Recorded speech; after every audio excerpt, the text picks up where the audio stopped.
چې دا خپرونه ستاسو د پام وړ وګرځي. قدرمنو اوریدونکو، زموږ د نننۍ خپرونې موضوع بیا هم د مخکینیو خپرونو پای دی. په مخکینیو خپرونو باندې موږ په دې باندې وغږېدلو هغه څوک یا هغه انسان چې د هغه په زړه کې ایمان پروت وي، د هغه نجات یقیني دی. یو ورځ نه یو ورځ به الله رب العزت جنت ته داخلوي. او که عقیده صحیح نه وه، په هغه کې ایمان نه و، په زړه کې ایمان نه و پروت، د هغه که عقیده کفري او شرکي عقیده وه، نو دا شرکي و عقیده به د هغه د همیشه تباهي او بربادي لامل او سبب جوړیږي. خو زه غواړم دلته ځینې نوسلطانو او مسلمانانو د یو غلط فهمي ازاله وکړم. زموږ مسلمانان او مسلمانان یو نه یو ورځ به ضرور نجات د هغو وشي.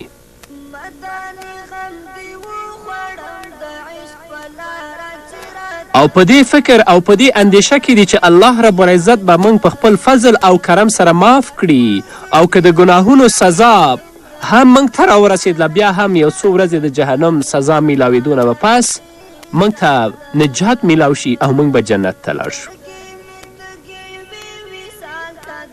او په دې غلط فهمي کې پراته دي، بیا پرله پسې ګناهونه کوي. د توفیق دوی ته نه کیږي. نو بس دا خیال یې په زړه کې پروت دی چې کله خو به جنت ته داخلیږو، په دې فکر کې دي د ګناهونو په وجه دلته په دنیا کې هم مزې کوو، بیا د لږ شان سزا خوړو نه پس د آخرت مزې به موږ ته هم نصیب شي. دا د هغو غلط فهمي ده.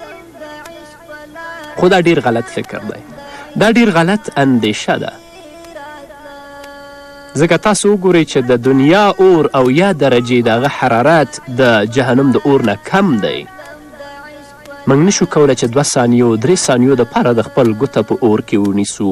آیا هغه د جهنم اور چې او یا درجې د هغه حرارت د دنیا د اور نه ډیر دی او د الله قهر و غضب هلته هم دی، ته هلته به څنګه الله ته جواب وایي او د هغه اور مقاومت به ته څنګه وکړي؟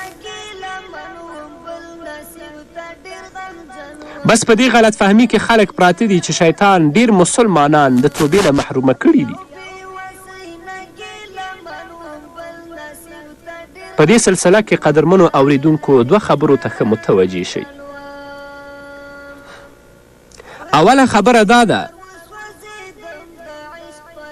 چې الله رب العزت ته موږ ډیر شکر ګزارو، د الله شکر وباسو چې موږ د مسلمانانو په کور کې پیدا کړو. او الله رب العزت موږ ته د ایمان او اسلام دعوت را نصیب که. خو د دې خبرې څه ضمانت نشو کولی چې دا د ایمان او د اسلام دولت الله موږ ته راکړی او دا به تر آخره پورې موږ ځان سره وړو. د دې ضمانت نشو کولی. دا ضمانت چا سره نشته چې نن مسلمان دی نو سبا به هم مسلمان وي او تر مرګ پورې به مسلمان وي. نفس او شیطان خو د ایمان او د اسلام غله دي. هغوی هر وخت په دې کوشش کې لګیا دي چې کم وخت به دا غافل شي چې د دې نه د دې ایمان او د دې اسلام موږ واخلو. او دا معلومات هم نه کیږي چې زموږ خاتمه به څنګه وي، چې زموږ خاتمه به په ایمان وي او که نه وي. او په دې غلط فهمي کې موږ غورځېدلي یو چې یو ورځ نه یو ورځ به الله موږ ته نجات راکوي، خو د خپل د خاتمې او د پای نه خبر نه یو چې آیا زموږ پای به په ایمان وي او که به نه وي.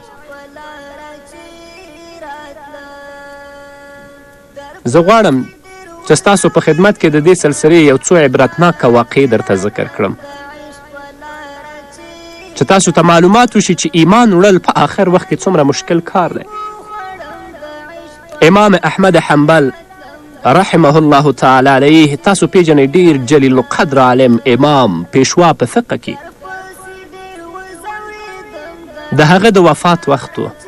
نو د وفات په وخت کې په امام صاحب مبارک باندې بېهوشي راتله.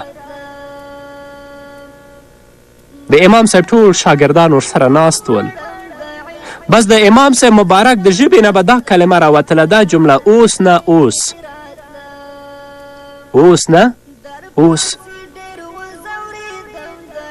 کله چې امام احمد حنبل په هوش کې راغی نو ورسره ناستو شاګردانو د امام صاحب نه پوښتنه وکړه چې کله به په تاسو باندې بېهوشي راتله تاسو دا جمله لوستله چې اوس نه اوس د دې څه مطلب دی موږ خو په دې باندې پوه نه شو. نو امام احمد حنبل رحمه الله ویل کله به چې ما باندې د بېهوشي دوره راغله نو شیطان به زما مخې ته دغه حالت کې راغی، په سر باندې به خاورې اوچه اچولې او د افسوس نه به یې لاسونه په سر باندې موږل او دا به ویل چې احمده های افسوس ته زما د جال نه بچ روان یې، یعنې ته مې ګمراه کولی ونه شوې. امام احمد حنبل وفرمیل چې کله شیطان دا وایي نو زه هغه ته جواب ورکوم چې اوس نه اوس، یعنې توسه د ستا د جال نه زه خلاص نه یم تر څو چې زما په بدن کې سا موجوده ده، روح موجود دی، زه ستا د جال نه محفوظ نشم پاتې کیدی. کله چې زما روح ووځي او ایمان سلامت د ځان سره یوسم بیا به زه ستا د جال د واقعې نه محفوظ پاتې شم، خو تر څو چې زما په بدن کې د ژوند سلګۍ باقي وي زه ستا د خطرې نه محفوظ نشم پاتې کیدلی. قدرمنو اوریدونکو، مسلمانانو ورونو، خویندو، تاسې خپله فکر وکړئ، سوچ وکړئ هر کله چې دومره لوی عالم، امام، پیشوا، د الله عابد چې د هغه ټول ژوند د قرآن او حدیث په خدمت کې تیر شوی، هر کله چې د هغه دا حال دی نو زموږ او ستاسو حال به په آخره کې څه وي؟ نه، راشئ دا غلط فهمي د ذهن نه لرې کوئ، د اوله نه د الله رب العزت د احکامو د اوامرو پابند شئ او دعا کوئ چې یا الله زموږ آخره خاتمه په ایمان باندې تمامه کړي.